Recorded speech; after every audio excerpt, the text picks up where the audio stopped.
Hello everyone, Angelo here, Hollywood filmmaker. A lot of things going on lately with me. I discovered the secret about my roommate's disgusting habit of just blowing. He just blows his mouth like late at night. I'm trying not to talk too loud because he lives like 3 feet away from me. But if he hears me, oh well. He's gonna do it. I get to talk about it. Where I would literally hear him at like 2, 3 in the morning go, and I'm like, what kind of psycho is doing this? Is he like hallucinating that he's got worms coming out of him and they're burning his skin? He's like, well, no, I found out what it was. I saw him in the living room this morning at like 5 a.m. or something. He was putting his foot powder on and blowing his feet. Now make up your mind. Do you want the powder on or you're blowing it off? So anyways, I gotta deal with that nonsense. In addition to dirty apartment, whatever. Like, it's just live with it. I'm thinking, how much do I really need to save to move out and have a studio? I realize there are studio apartments that I could get for like $1,200 a month. They may be in crappy buildings. They may have noisy neighbors. I don't know how worth it that is. I definitely want my own place. I don't even want to be with a roommate, even if it's a cool person in a big place. I just want my own place, and I'm trying not to worry about it, but how much should I have saved? Because lately I'm making less because I'm just trying to write so much. So I'm writing hundreds of pages a week, or not over 200 pages a week, but like well over 100. I am definitely getting over that. And it's for specific exercises with my screenwriting.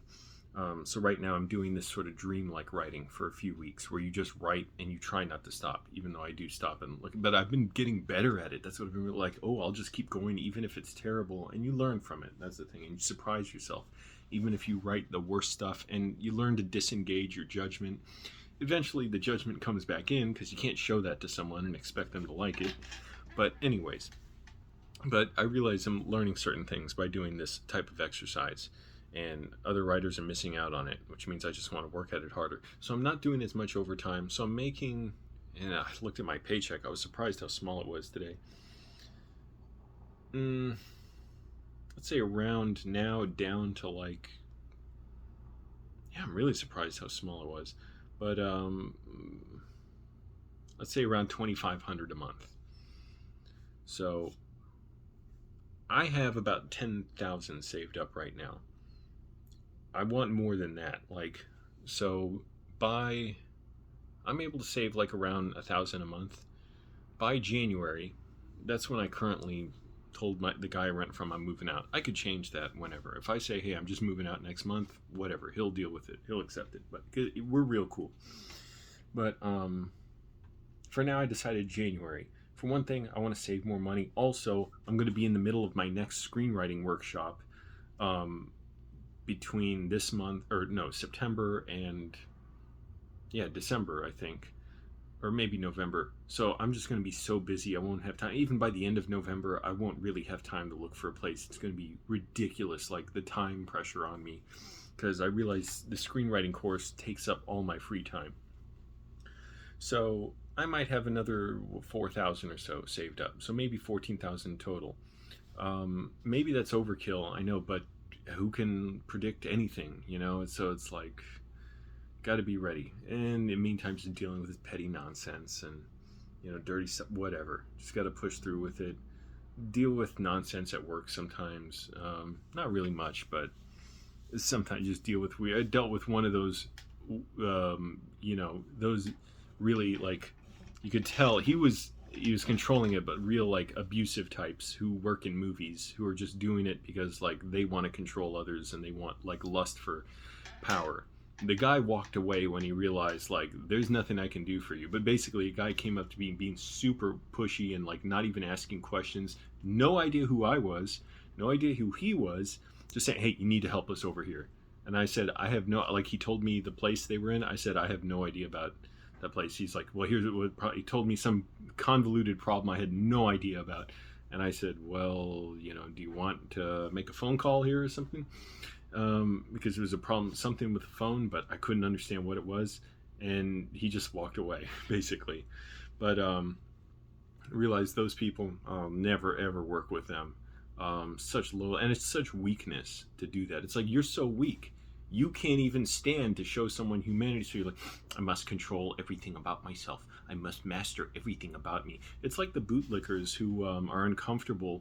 They chafe in their anus, and their micro penises shrink, to like the smallest plank length. When previously they were 1 micron. When they think about the idea of landlords not making obscene amounts of money on renting places to people that people should be able to just live in, and they're like, well, but my peenie, it's too small to jack off, and unless I get hard thinking about a landlord making money, and then the semen backs up in my brain and I cry white tears. Don't talk about landlords bad. And the whole argument, I know, is basically, but they make money doing it. They make money. How you going to stop them make money? If they don't make money, that means my micro penis don't grow. Listen, bootlickers. The idea of thousands or millions of people going homeless is not good. And there's the whole eviction moratorium got overturned by the Supreme Court, for one thing. But the fact that people are like, well, they make money. Yeah, no shit, they make money. That's not a good thing. There's ways to house people. You could just house people. You don't need to do it by making them pay such huge amounts. So anyways, I'm thinking about this, been dissociating a little bit, much better about my muscle relaxation, my deep breathing exercises. Oh, I saw Tim Heidecker, Vic Berger, Vic, what's up? And Doug Lucenhop and Matt Carlin live at the Dynasty Typewriter the other day. That was a great show. I was in the front row, pretty much the center, wearing a nice suit, and I got to ask a question. So I'll leave the link in the description. You can watch the question I asked Tim. Tim, by the way, spit on me because he did a spit take with a box of water at one point, and he spit it out onto the crowd. He did it twice, so he hit me the second time. So you missed out if you weren't there. But it was great fun. I was so glad to be there. It was so cool to see the other Office Hours fans there. Like, one person recognized me, and I didn't recognize her at first as an Office Hours fan because she had a mask on and it was kind of dark. But then I recognized her, and I met someone else who I knew, online as an Office Hours fan. And anyways, it was really cool. I had one of the best times, partly just because I'm just doing better. I'm in a better space to enjoy something. Whereas, in Virginia or DC, I would leave a show and sometimes be kind of depressed, like, it's over. Like, they're going back to LA or wherever the next stop in the tour, and I'm just stuck here. But beyond that, it was that I'm just doing a lot. I'm really busy. But anyways, yeah, I'm wondering how much should I really have saved up or shaved up. I'll just shave in the bathroom and count my money before moving into like maybe a $1,500 a month studio apartment. Probably it's enough. My credit is shit, by the way, so I don't know how much landlords care about that when I have savings. But I don't make a ton monthly. I make a good income. I'm able to live. And, things are working out all right here. It's just, I don't know. I'll see. Also, I want to tell the story about the time my manager at OnTrac tried to pressure me to quit my job. I was reporting COVID safety violations. Drivers were not wearing masks by the dozens. It was horrible. Lots of people were getting coronavirus. They denied anybody ever got it at the facility. Who knows? One day, and I used to journal a lot of this stuff, so I kept a lot of documentation on it, but I haven't even looked at that. I believe I yelled for some managers because at this point they were like lying to me about caring about COVID production, and the drivers didn't give a shit. The drivers were really abusive sometimes. One guy punched a package handler in the back. He got fired for that. Since then, I've seen lots of videos online of drivers just tossing packages at people's front doorsteps. Yeah, it seems about right. Some of them were nice. A lot of them were nice, and a good number of them were weirdly abusive and entitled for being a fucking delivery driver. I'm not saying it's a bad job or something to look down on. I'm just saying there's nothing like there's no job that's worth looking down on people for and treating them badly over and risking their lives for with not wearing masks. But anyways, the short of it is I yelled for managers in this warehouse. I'm like, drivers are showing up, they're not wearing masks, it's risking people's lives. What did I do after that? Somehow I got the attention, or I texted the safety COVID person who worked out of the building at like 6 in the morning, because we would go to work at like 3 in the morning.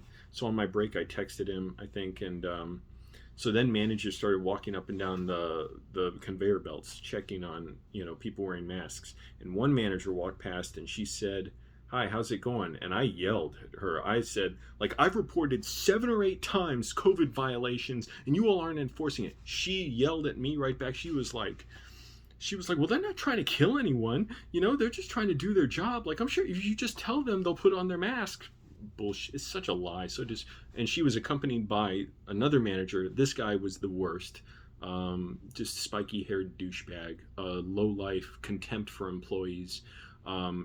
He did a lot of things that were inappropriate, like bullying me, belittling me, saying comments about me. Um, Cornered me in an office once and intimidated me and tried to manipulate me and like basically just caused me distress and like be like, well, why, like that was your problem, you decided to report safety issues. And eventually I got to the point where I reported all that, a lot, not all of it, but a lot of it. I couldn't even get it all out in like a page long email.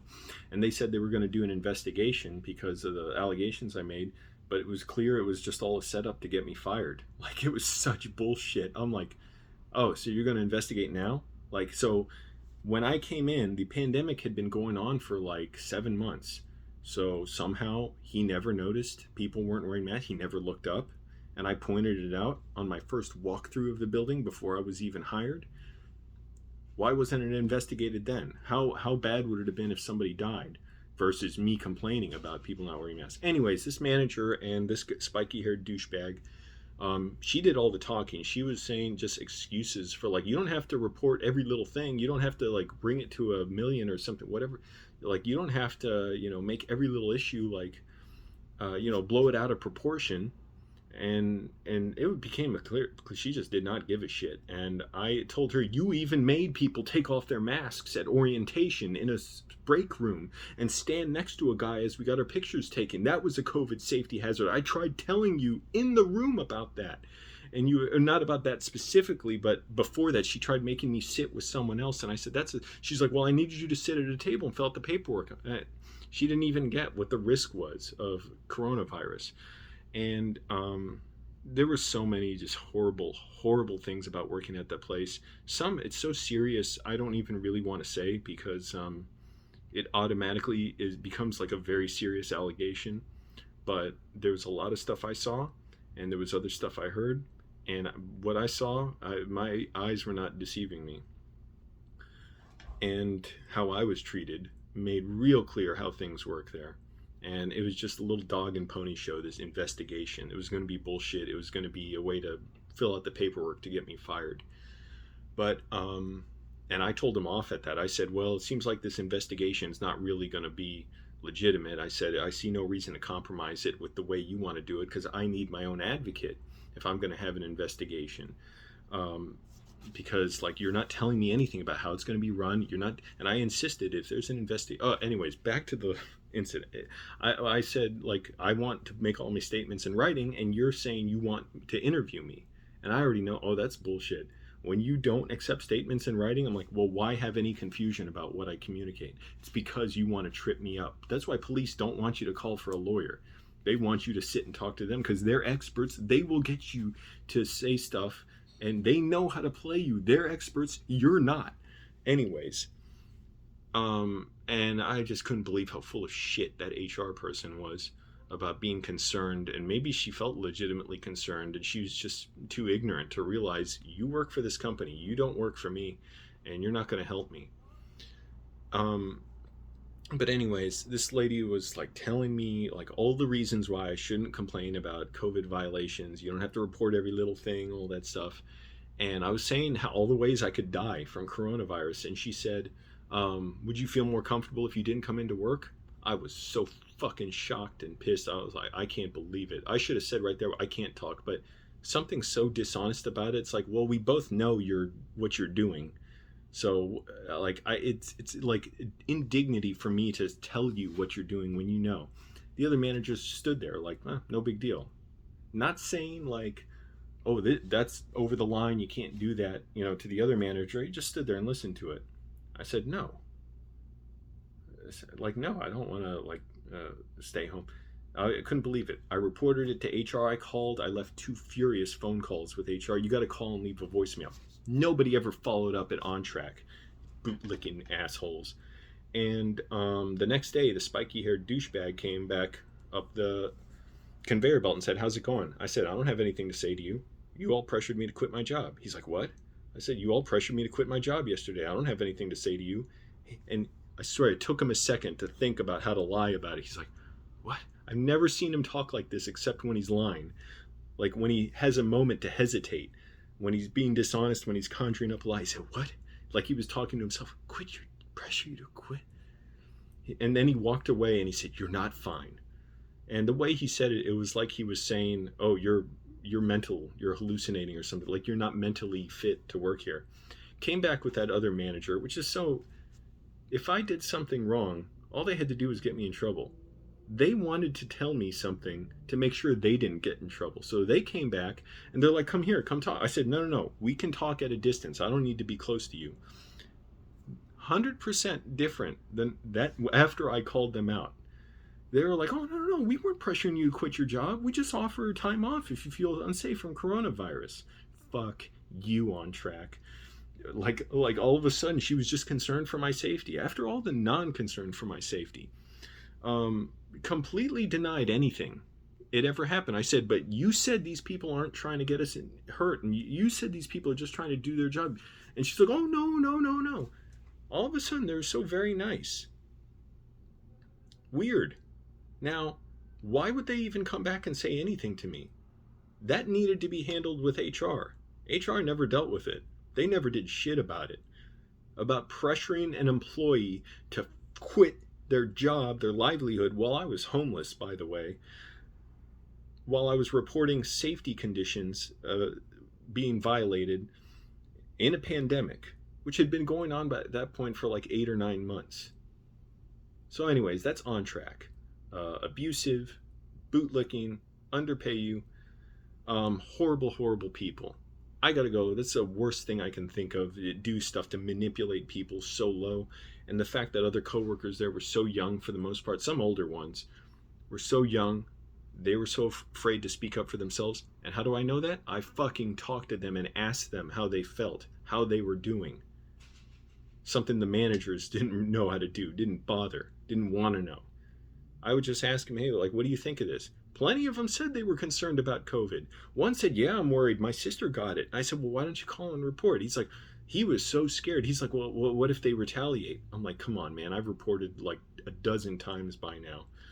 But he would never, nobody, I don't think anybody else did.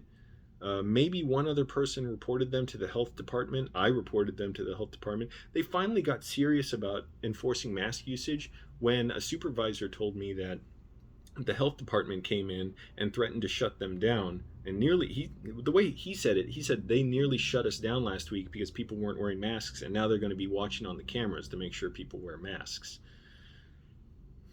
So that's when they got serious, when it was going to start financially affecting them.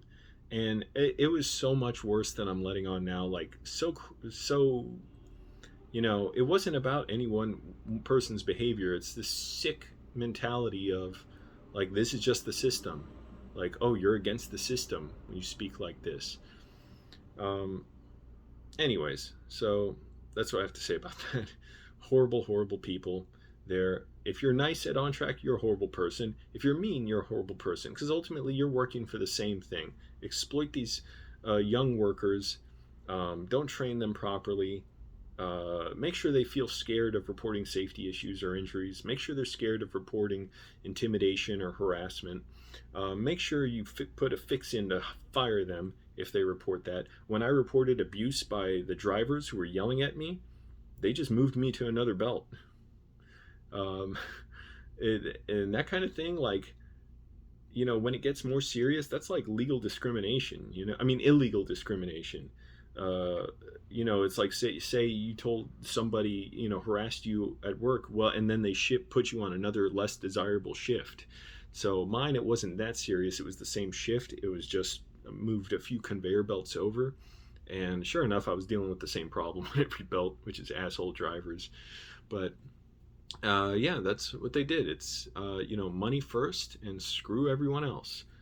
Um, and the drivers, they hire contractors who, I guess, they hire. They get what they pay for, which is, some of them are nice and some of them are real jerks. Anyways, I got to get back to writing. I am trying to lose weight again. I gained a little bit of weight, but that's okay. I'll lose it. I'm going to see The Last Temptation of Christ. I don't know how many more events I want to go out to again with the Delta variant around. Fight Club's going to play in a theater. Seven is going to play at the $1 Million Theater in LA. That theater scares me. It's got a high ceiling, but if I sit in the very back, I'm kind of okay. I don't think I can go. It's still too scary, but I've never seen Fight Club in a theater. Or Seven. I'd love to see both. Or at least Fight Club. Because I want to see two movies out in one day. But I'm thinking too much. I have to calm down. It's not good for me to rant, and as far as my dissociative condition, I'm sure the manager would have loved it if I just dropped dead of a heart attack at OnTrac. Anyways, leave you with that.